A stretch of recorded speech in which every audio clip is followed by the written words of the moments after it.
लोकनायक समाचार। और मैं हूं आपके साथ संजय सोलंकी। अभी मैं हूं इंदौर ज़िले के महू में, जहां पर बाबा साहब की जन्मस्थली है। और आप देख सकते हैं सामने कितना सुंदर नज़ारा है। बाबा साहब का जो ये स्मारक है वहाँ अद्भुत है। बाबा साहब का जन्म मध्य प्रदेश के इंदौर ज़िले के महू छावनी में हुआ था, जो अब बाबा साहब के नाम से यहाँ स्मारक बना हुआ है। और जो आप देख सकते हैं जो स्मारक अंदर बना हुआ है, इसमें बाबा साहब की अस्थि कलश रखा हुआ है, जहाँ पर आज भी बाबा साहब की अस्थियाँ रखी हुई है। वहीं आप साइड में देखेंगे तो ये बाबा साहब की स्टेचू है, वहीं साथ में माता रमाबाई की स्टेचू है। और ये आप जो नज़ारा देख रहे हैं ये अंदर का नज़ारा है, बहुत ही शानदार है। वहीं पर आपको बता दें कि बाबा साहब के द्वारा किए गए अन्य कई काम की जो तस्वीर हैं वो आपके सामने हैं। यहाँ बाबा साहब कुछ लिख रहे हैं। वहीं आगे इसमें बाबा साहब कोलंबिया यूनिवर्सिटी में हैं। यहाँ पे बाबा साहब जब कहते हैं कि बाबा साहब सिर्फ एक चाय और ब्रेड के टुकड़े से अपना दिन चलाते थे। ये एक महान सत्याग्रह हैं। ये नेपाल के राजा के साथ तस्वीर थी। ये है कानून मंत्री की शपथ लेते हुए तस्वीर है बाबा साहब की। ये मूकनायक समाचार आप देख सकते हैं। मूकनायक बहिष्कृत भारत प्रबुद्ध भारत का जो फोटो है वो लगा हुआ है। आपको बता दें कि ये बाबा साहब का पुराना घर था, जो बाबा साहब का जन्म हुआ था। ये ऐसी कहीं तस्वीरें हैं और कहीं फ़ोटो हैं और कहीं याद हैं बाबा साहब की, जो इस देश, इस दुनिया को और बहुजन समाज को देखनी चाहिए। आपको बता दें कि मैं अभी मध्य प्रदेश में ही हूँ, जहाँ पर बाबा साहब का स्टेचू बना हुआ है। और ऐसे स्टेचू हर जगह हैं। साथ में रमाबाई हैं, बाबा साहब बैठे हैं, आप देख सकते हैं। ये अस्थि कलश का कुछ वर्षों पहले ही बनाया गया है और शानदार है। एक बार जो भी साथी हैं वो ज़रूर मध्य प्रदेश के महू में आए और बाबा साहब का जो स्मारक है वो ज़रूर देखें। यहाँ पर ऐसी कहीं तस्वीरें, ऐसी कहीं यादें हैं जो बाबा साहब को याद दिलाती हैं।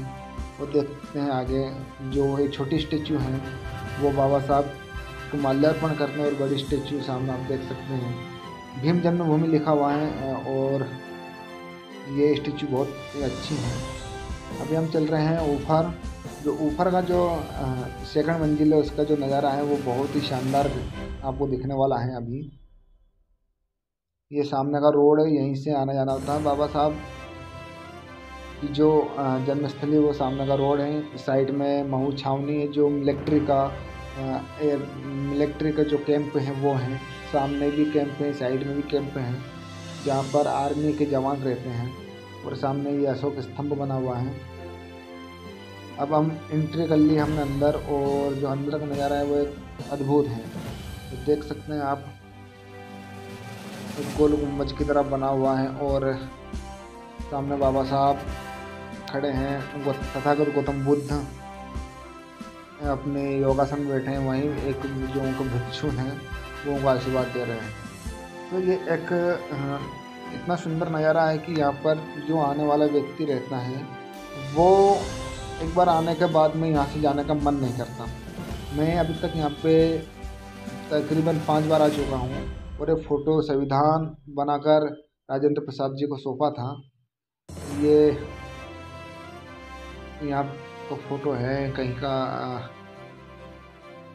ये भी महू के कार्यकर्ताओं का 1942 का फ़ोटो है।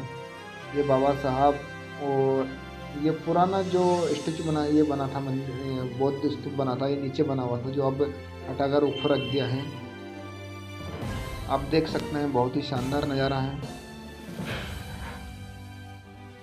ये देव बुद्ध विवाह भगवान बुद्ध की जन्मस्थली पर का था कुछ।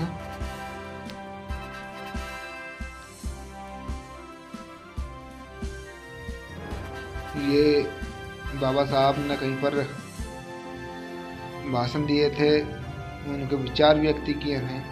ये समता सैनिक के साथ में मुंबई का है। ये महिला कार्यकर्ताओं के साथ इंदौर का ही फ़ोटो है। और ये कहीं और का फोटो, ये इंदौर में बैठे हुए बाबा साहब कैबिनेट के साथ में बैठे बैठे हैं। ये 1956 का फोटो है, जब धम्म दीक्षा नागपुर में ली गई थी उस समय का फोटो है। ये महार रेजिमेंट के साथियों के साथ का फोटो है, ये नई दिल्ली 1956 का ही फोटो था। और ये काला दिन का फोटो था पुना पैक्ट का, आपने जो देखा अभी। तो ऐसी कई तस्वीरें, ऐसी कई यादें हैं जो बाबा साहब को आज भी हमें याद दिलाती है। और हमें इन चीज़ों को देखना चाहिए, इन स्मारकों को देखना चाहिए, इन बुद्ध स्तूपों को देखना चाहिए, ताकि हमें हमारे जो महापुरुषों ने हमारे लिए जो कार्य किए हैं वो कार्य हमेशा याद रहें और उनके प्रति हमें हमेशा सम्मान रहे। तो बाबा साहब की भाव मुद्रा की फ़ोटो है। ये संविधान सभा की प्रारूप समिति की 6 सदस्यों की फ़ोटो है, जिसमें कई सदस्य बैठे हैं। बाबा साहब कोलंबिया यूनिवर्सिटी की फ़ोटो है, जिसमें उन्होंने डिग्री हासिल की थी उस समय। ये इंदौर में कार्यकर्ताओं के साथ फ़ोटो हैं। यहाँ वार्तालाप करते हुए फ़ोटो हैं। ऐसी कई यादें हैं जो बाबा साहब के आज हमें देखने को मिलती हैं। आगे देखिए क्या है पूरा मामला। जय भीम जय भारत। मैं मध्य प्रदेश से संजय सोलंकी। इस समय हूँ महू में, और महू में मैं हूँ बाबा साहब की जन्मस्थली पर। और अभी हम बाबा साहब की जन्मस्थली पर हैं और हम अभी खड़े हैं स्मारक के अंदर। और स्मारक के अंदर आप देख सकते हैं बाबा साहब की स्टैचू हैं। ये तथागत गौतम बुद्ध के स्टैचू हैं, ये भिक्षु जी की स्टैचू हैं। और इस परिसर में ऐसी कई फ़ोटो हैं जो आपको देखनी चाहिए। और मेरा मानना यहाँ है कि जीवन में हम कहीं पर भी रहें, किसी भी प्रदेश में रहें, किसी भी देश में रहें और किसी भी राज्य में रहें, मगर हमें एक बार बाबा साहब की जन्मस्थली पर आना चाहिए। और आप देख सकते हैं मेरे पीछे कितना शानदार नज़ारा है। ये बहुत ऊंचा है, देखने में बहुत नीचे लगता है, बहुत ऊंचा है। और अभी हम खड़े बाबा साहब के स्टैचू, बाबा साहब गौतम बुद्ध के स्टैचू के पास में। और अभी हम बाहर आ रहे हैं। आपका जो इंट्रो है यहाँ के जो आने का, जो बाहर से आने की जो वो है, वो हम आपको पहले वीडियो में हैं। और अभी हम यहाँ पे खड़े हैं और ये मेरे पीछे देख सकते हैं आप, ये गली है और इधर से आना जाना रहता है, मतलब सभी इधर से ही आते हैं। जहाँ पर भी देखो, दोनों तरफ देखो तो आप इधर भी फ़ोटो हैं बाबा साहब की, तो इधर भी फ़ोटो हैं। और ये सारी जानकारी लिखी हुई है जो हमने वीडियो में आपको बता दी गई है। मैं देश के तमाम बहुजन लोगों से, बहुजन समाज से और सभी समाज से, सभी लोगों से मैं एक बार आग्रह करता हूँ कि आप कहीं पर भी रहें, मगर एक बार ज़रूर बाबा साहब की जन्मस्थली आएँ और देखें, बाबा साहब के विचार पढ़ें, बाबा साहब के जो विचार थे वो किस तरह से विचार थे। आज हम बाबा साहब को कहीं लोगों ने जातियों में बांट रखा है, कहीं संगठनों में बांट रखा है, मगर बाबा साहब ना ही एक जाति के थे, ना ही एक संगठन के थे। बाबा साहब ने हमेशा सभी समाज के लिए, सभी संगठनों के लिए और देश, सबसे ज़्यादा देश के लिए कार्य किया है। मगर कुछ लोग आज कहते हैं कि बाबा साहब सिर्फ दलितों पे हैं, तो ये एक ओछापन है और ओछी राजनीति है। हमें हमेशा एक बात को ध्यान रखना चाहिए कि बाबा साहब कभी भी एक जाति के नहीं रहे। उन्होंने तमाम देश के उन शोषित पीड़ित वर्गों के लिए, उस समाज के लिए, इस देश के लिए अनंत काम किए, जिस उन कामों के हम कोई आज गिनती नहीं कर सकते हैं, क्योंकि उनके जो काम है वो काम अनंत काम है। देश को संविधान देना, हिंदू कोड बिल की पेशकश करना, महिलाओं को अधिकार देना, महिलाओं को पढ़ने का अधिकार देना, लिखने का अधिकार देना, इस वंचित समाज को एक छोटे सबसे निचले तबके से उठाकर एक आसमान पर पहुंचाना, ये कोई आम बात नहीं थी। बाबा साहब का बहुत बड़ा संघर्ष है इसमें। मगर आज जो लोग हैं वो सिर्फ जय भीम और जय संविधान करके ही यहाँ पे रह जाते हैं। मगर मैं उनको एक ही बात कहना चाहूँगा कि जय भीम आप बाद में बोलिए, कोई दिक्कत नहीं है। बाबा साहब ने ये नहीं कहा कि मुझे जय भीम बोलिए। बाबा साहब ने हमेशा कहा कि हमें पढ़ना चाहिए, लिखना चाहिए और इस समाज में जो हो रहा है, जो गतिविधि हो रही है उसको समझना चाहिए, क्या सही है क्या गलत है, क्या किस तरह से जो चीज़ें हो रही हैं समाज में उनको समझना चाहिए। हमें पढ़ लिख कर आईएएस ऑफिसर ही नहीं, मतलब मैं एक ही बात कहना चाहता हूँ, लोग कहते हैं कि पढ़ लिख कर जो सरकारी नौकरी लग गया, जो सरकारी विभाग में हो गया, वो ही पढ़ा लिखा है। नहीं, यहाँ भी एक देखा जाए तो एक अलग विचार है और ये विचार नहीं होना चाहिए। पढ़ा लिखा सिर्फ नौकरी तक ही सीमित नहीं रहना चाहिए, वो समाज के बीच में इस देश के हित के लिए क्या कर सकता है वो हमेशा हमें ध्यान रखना चाहिए और ज़्यादा से ज़्यादा इस देश के लिए, बहुजन समाज के लिए हमें काम करना चाहिए। आजकल देखा जाए तो कई संगठन इस देश में हैं और वो सिर्फ अपनी राजनीति ही करते हैं।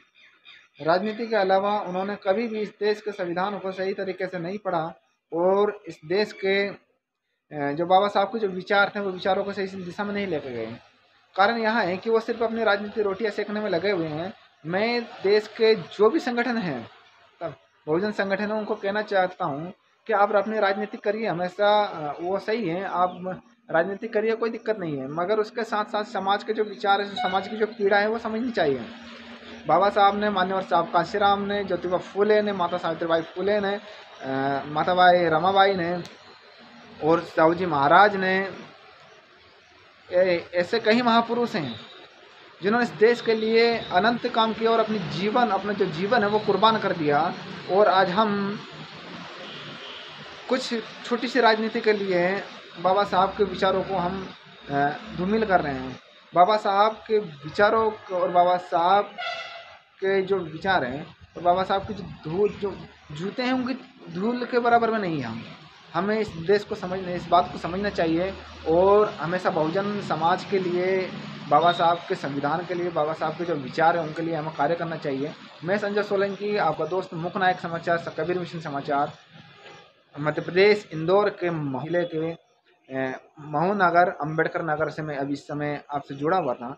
और ऐसे ही वीडियो देखने के लिए हमारे पेज को, हमारे चैनल को सब्सक्राइब करें ताकि आपको हर वो जानकारी मिल सके जो बाबा साहब ने जो जानकारी देना चाह रहे थे, वो आगे क्या करना चाह रहे थे, वो आगे हम आपको बताएंगे। जय हिंद।